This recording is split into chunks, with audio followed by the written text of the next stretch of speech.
So at this point, you and your group partner have hopefully together written and submitted your proposal. So you went through a process that the two of you sort of improvised on assigning tasks, sharing your work with each other, providing feedback on your work and revising that work, holding each other accountable to the dates that you set for one another and the tasks that you agreed to work on. You've met and talked, whether that's over Zoom or the phone or some other platform, and you've exchanged some sort of written correspondences, whether that's through email, text message, Slack posts, or other platforms. And I do suggest you look at Slack as a possible workspace. It's much better than email and it's better than texting because you can share documents, and it's very clear to go through, what the other person has posted and said and how you've responded, and keeps everything pretty organized. So I'm curious what you think about how that process went for the proposal. So you can spend a minute now thinking about these questions and then come back and actually jot down some answers to these.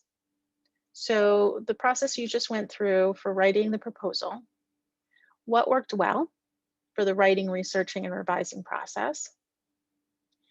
And then why did each of those work? What did not work well in the writing, researching, and revising process for the proposal assignment? And why didn't each of those work?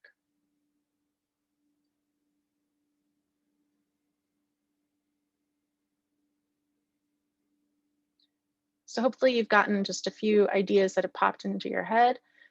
Jot those down and then come back and answer all four of these question boxes. So what I'd like to do now is give you some ideas for how to delegate tasks and keep each other responsible and accountable for your group work going forward. So the first scenario here is that everyone in the group has about the same writing and researching skill levels. So it's not that one of you necessarily says, oh, I can handle this because I'm really good at it. Or the other one says, hey, I'd like to practice this, so let me take this part on. But you all feel pretty equal in your abilities and interests. So what I suggest, which is what you probably have already done, is that you break up the research and writing task equally for the next assignment. But make sure that everyone seems to be contributing the same amount of work. And if they aren't, I think that that should be acknowledged, right? So either state it aloud and follow up by making a note that the next time that other person is going to need to make up for not taking on as much work, or write it somewhere and again, make a note about the next assignment. So that way it doesn't just sort of get ignored and then you end up feeling like you're doing more than the other person. I also think that you should make a schedule, which I know some of you have already done, for how you're going to meet the Thursday night due dates for these assignments. So something that I think some of you have already done is schedule for the end of the day on Monday that everybody has their contributions done. And then everyone needs to post their work in a shared Google Doc or on a shared Google Drive. And then you want to schedule a time for Tuesday by which everyone has to have read their peers' work that they submitted Monday and must type some sort of comments with responses to their peers' work. So even if it's just to acknowledge, like, I think this works, or this should, go in the second paragraph, or if it's actual edits and comments about how to revise or make it stronger, but you really want to take the work seriously and comment on one another so that you show that you've read and processed what the other person has contributed so far. And then if needed, you can make a group appointment with me during my office hours on Tuesday. And then you want to set a date that everyone has made revisions by Wednesday or Thursday morning.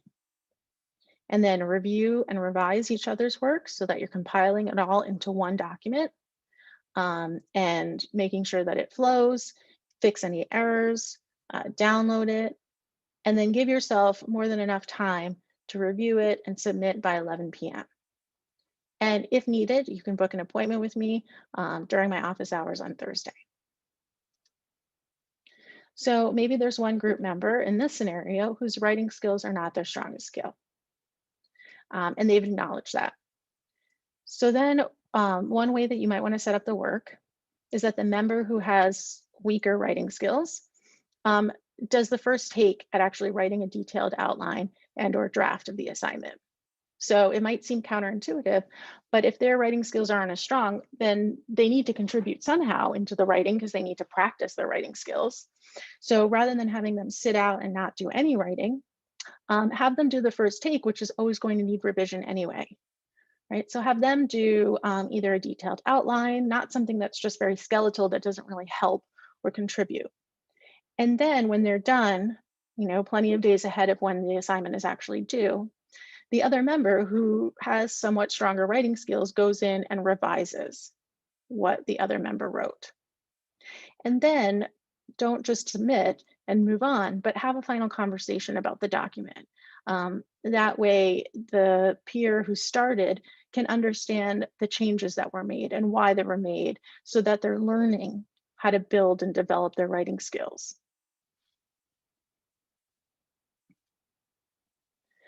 Um, the opposite is that there's a group member who has more content knowledge, whereas another group member has stronger writing skills.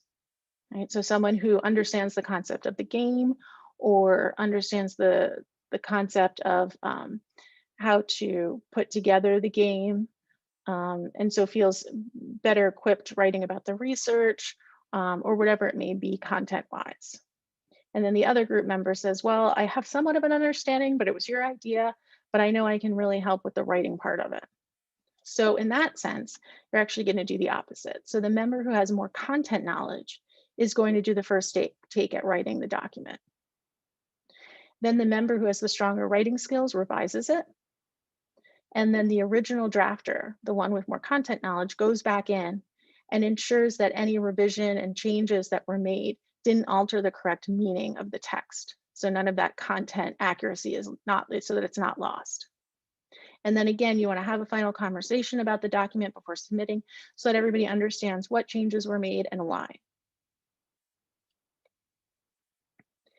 And then there's definitely the possibility that a group member has trouble accepting feedback or sticking to deadlines. So what do you do then? Well, the member may have a different communication style than you, which can lead to conflict. I think the best way to approach this at first is to acknowledge and support your peers' time and efforts, whether it's with family issues, work that they're doing, other courses, or whatever the time and effort they've contributed to the project. And then don't offer solutions. First, lay out to make sure that everybody understands what problems are occurring and why those problems are occurring. And then allow your peer to speak freely about their time and their efforts. So what is it that they feel like they're doing? What is it that they wish they were doing? Why aren't they able to meet the deadlines or do their tasks completely? Maybe they're having difficulty finding the research and they need, to spend more time focusing on how to research. And then allow your peer to offer their own solutions, right? And their solutions might be different than what you originally thought was going to be your task and schedule. But try it, right? So change up the group work so that you can try to meet your peers' solutions and see if that works better. And then just in general, if there are any difficulties, conflicts, or problems that may arise, schedule a time to work together rather than separately. It used to be that you could all meet before class and spend an hour working in the castle lobby to make sure that you're all getting some work done. But in this case now, why not just schedule a time to meet on Zoom? And you're both in the Zoom space together, but you're not actually working on the same tasks.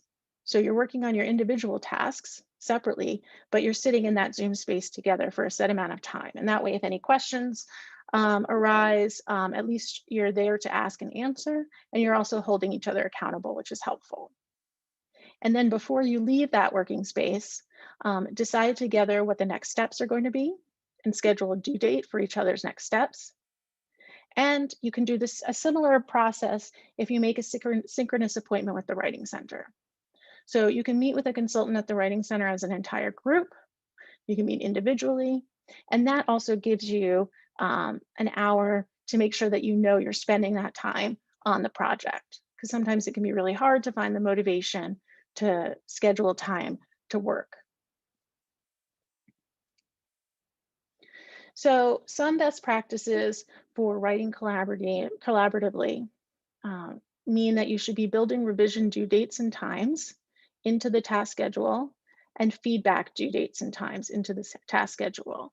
So make sure that all of those expected dates and times are set ahead of delegating tasks.